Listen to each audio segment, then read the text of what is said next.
Hi, today we're going to create this retro gradients poster animation in Adobe After Effects. You don't need any plugin or anything else except After Effects, and it's an easy one to do, so let's get into it. So first of all, let's create a new composition. Let's call this retro gradients. 9020 by 1080, 24 fps, 10 seconds, press OK. Now let's create a new background. So new solid, let's call this BG and make it almost black, something like this. Alright, now let's create a new rectangular shape. So make sure you have the rectangle tool, double click on this one. Now let's search for a gradient ramp effect. Drag it into our shape layer 1. Actually, let's rename this one to BG gradient. Now click on the gradient ramp effect.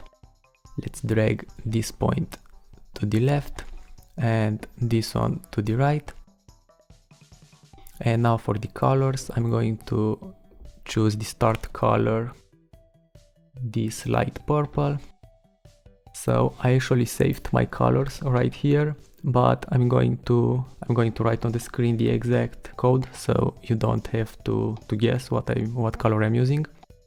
So let's choose the end color, and this one will be this pale orange. Alright, now let's change the mode to hard light. Okay, now let's close this BG gradient shape. Now let's create another rectangular shape, so double click on this one.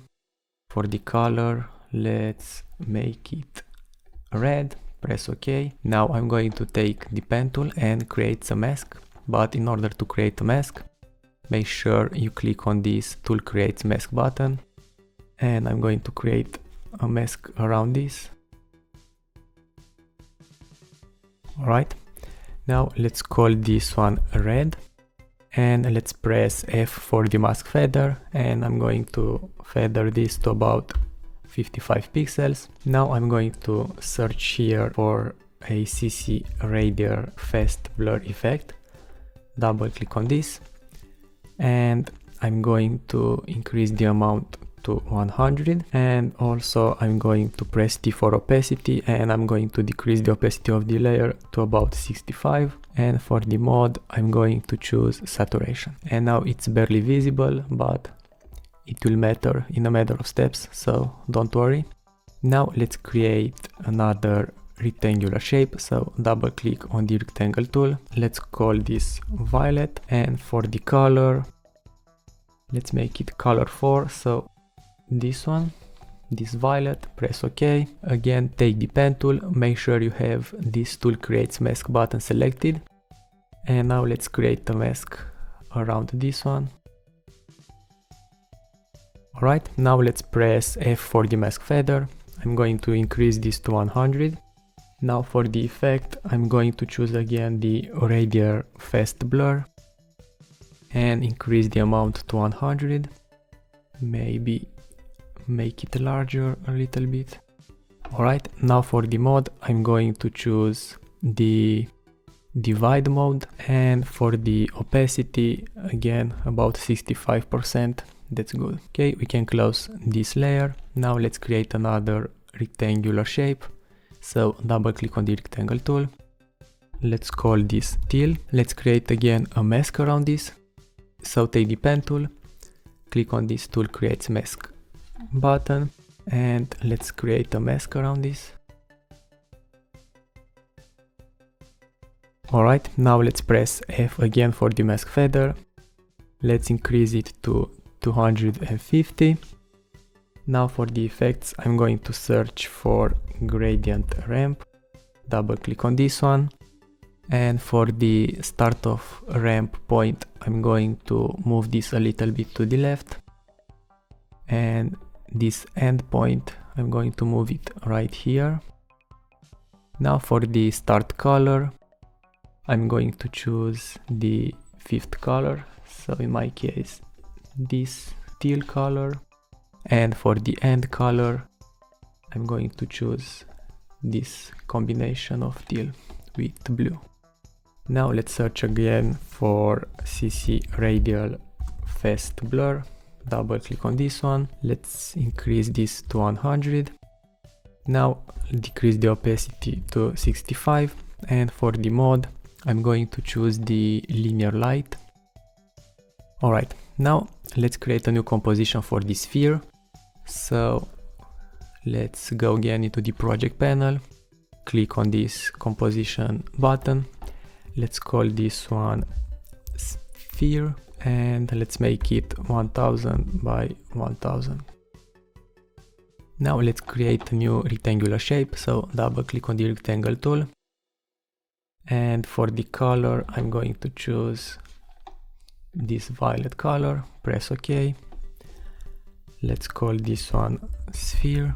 Now let's go back to our retrogradients composition, take the sphere composition, drag it right here, and now I'm going to search for the sphere effect. So double click on the CC sphere effect. Now let's increase the radius to 270. Let's increase the light intensity to 290. For the light color I'm going to choose this pink color. For the line height I'm going to decrease it to -65. For the direction I'm going to change this to -45. Now let's go to shading, and for the ambient let's make it 70. For the diffuse 30. For the specular 70. For the roughness 0.384. And for the metal let's make it 53. Now let's search again for another effect, so this time we're going to choose the roughen edges. Double click on this one, and for the edge sharpness I'm going to make it 0.93, and for the scale make it 20. And now we have a little bit of roughness around the edges of the sphere. Now let's search for a noise HLS effect. Double click on this one. Let's choose here grain, and for the lightness let's make it 11%. And now we have kind of a retrogradient noise effect on this sphere. And also let's add a little bit of simple noise, so double click on the noise effect, and I'm going to increase this to 20%. Make sure you check the use color noise box and also the clip result values. And the last one will be the grid effect, so double click on this one, but let's move it before the sphere effect, so move it here at the top. And for the size from, let's choose with slider, and I'm going to change this to about 52, and opacity let's make it 30, and blending mode let's make it normal. And also for the color let's change this to black. Now let's create some arrows around the sphere, so take the rectangle tool, let's drag a small rectangle first, let's call this arrow 1. Now click on the contents, let's go to add, and then repeater, toggle this down, and I'm going to make 8 copies. Then go to transform repeater 1, make sure you have the position 0 and 0, and for the rotation let's make it 45 degrees. And now let's move the anchor point to the left until we have a perfect circle, something like that. Now let's take this rectangle, let's move it inside the sphere, and let's also make it bigger. So for that I'm going to change the Y position of the anchor point, so something like that. Let's move again the rectangle, maybe the anchor point a little bit. Alright, something like this, and let's center this anchor point in the center, and for that click on this arrow shape, and then while holding Ctrl or Command if you're on the Mac, double click on this pen behind tool, and now the anchor point is centered in the middle. Let's also take the shape and move it below the sphere, and now let's create the tip of the arrow. So let's take the polygon tool, hold shift while dragging the shape. Now let's go here to polystar, toggle this down, and for the points I'm going to choose 3 to create a rectangle, and maybe let's make it 15. Alright, let's also move this on top of the rectangle, and let's see how it looks. Alright, maybe you can make this a little bit thinner. So take again the rectangle and decrease the size, maybe 5.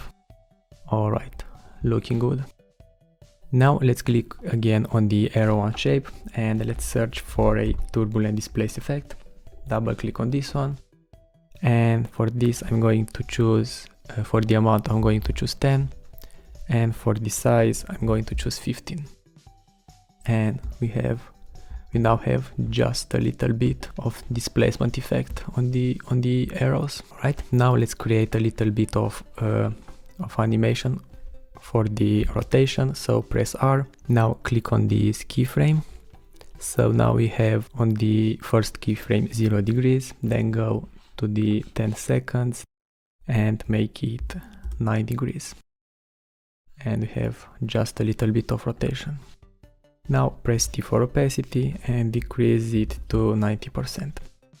Alright, now let's duplicate this arrow 1, and now we have arrow 2, and toggle this down, then go to rectangle 1, and what I'm going to do, I'm going to create Bezier path instead of regular path. So right click, then convert to Bezier path, and I'm going to do the same for the triangle. So right click and convert to Bezier path. Now let's hide a little bit the arrow 1, and for the arrow 2 let's take these points and move them a little bit lower, so we have a smaller shape, something like this. And now let's press R, but before that actually let's go to the repeater property. So repeater 1, and for the copies I'm going to create 10 copies for this one. Now let's press R, and for the rotation animation let's make it, let's say 26, and for the last keyframe let's make it 37. And now we have again a little bit of rotation animation. Alright, now let's duplicate the arrow 2. Let's hide it a little bit. Press U twice to reveal all the changed properties. And I'm going to press R. And I'm going to make it 0 degrees just to modify the shape. Then I'm going to change it again. So for this one, again, press U twice. Take these points, and this one will be much larger. Alright, now for the rotation, again press R, and for the first keyframe I'm going to make it 46, and for the last one I'm going to make it 60 degrees. And we forgot to change the number of copies, so go again to contents, repeater 1, and for the copies I'm going to choose only 4. Now let's also enable the arrow 2 and the arrow 1. And now we have a little bit of randomness between the arrows. Let's make the turbulent displace, instead of 10 let's make it 20, and instead of 15 let's make it 5. And for the arrow 2, instead of 10 let's make it 15, and instead of 15 let's make it 10 for the size. Now let's create a text. So take the text tool, let's write here retrogradients. Okay, and for the font I'm going to choose the Baskerville regular, and make sure you set this one to 120 to make it a little bit taller. Let's put this in the center, maybe decrease the space between letters.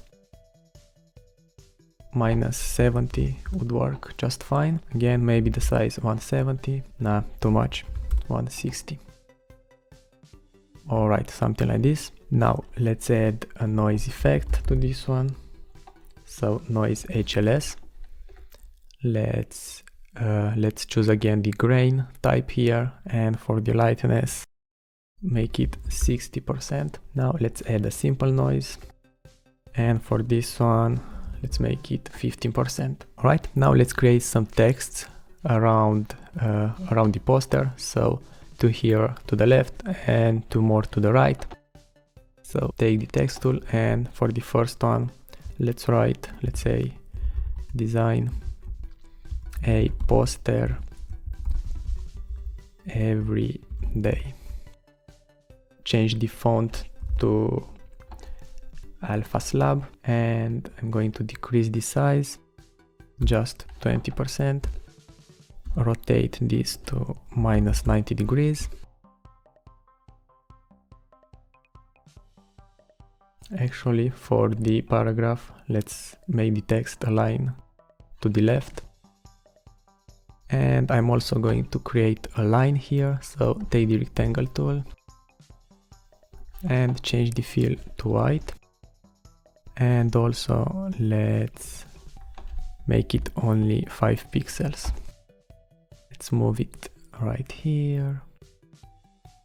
And this one will be text shape 1. Now let's take these two, duplicate them. Let's move them right here.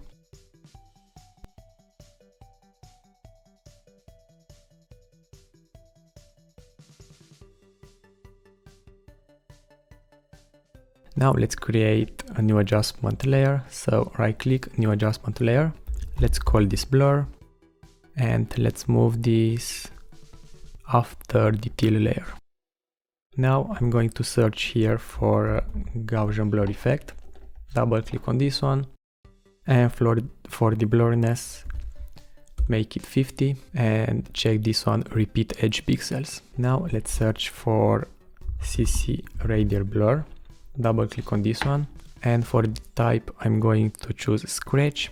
For the amount 50, and you can let it like this if you like it, or if not, you can take the point, this one, and I'm going to move it right here to create a little bit of randomness with these shapes. Okay, now let's create a new adjustment layer just above the blur one. Let's call this noise. Let's take the noise HLS effect, double click on it. Let's choose here grain, and let's make it 8% for the lightness. And let's also add the simple noise effect, and I'm going to choose here 15%. Now I'm going to import 2 files here. I will put these in the description below if you want to download them.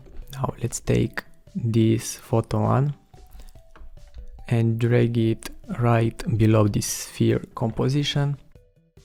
Let's change the mode to color dodge, and the opacity just 50%. Now let's take the film gray overlay, drag it above all the layers, and for the mode let's choose add right here, and for the opacity let's make it 50%. Now let's create some animations. So I'm going to select the sphere composition, go to the effect controls, and now for the reflection map I'm going to choose the retro gradients.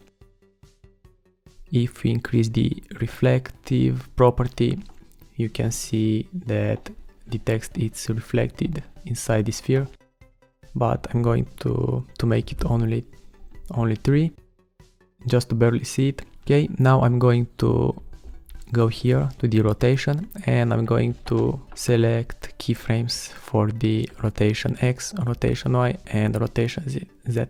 Now let's press U, and for the rotation X I'm going to hold Option and click on the stopwatch, or if you're on Windows just hold Alt. Now I'm going to write here time multiplied by 3. For the rotation Y, time multiply, actually just time. And for the rotation Z, time multiplied by 2. Now I'm going to put keyframe on the light height and also on the light direction. Again, press U here. Okay, and for the line height, I'm going to let this -65 at the beginning, and then let's go about 4 seconds and let's make it -50. Then let's go to the end and let's copy the first keyframe.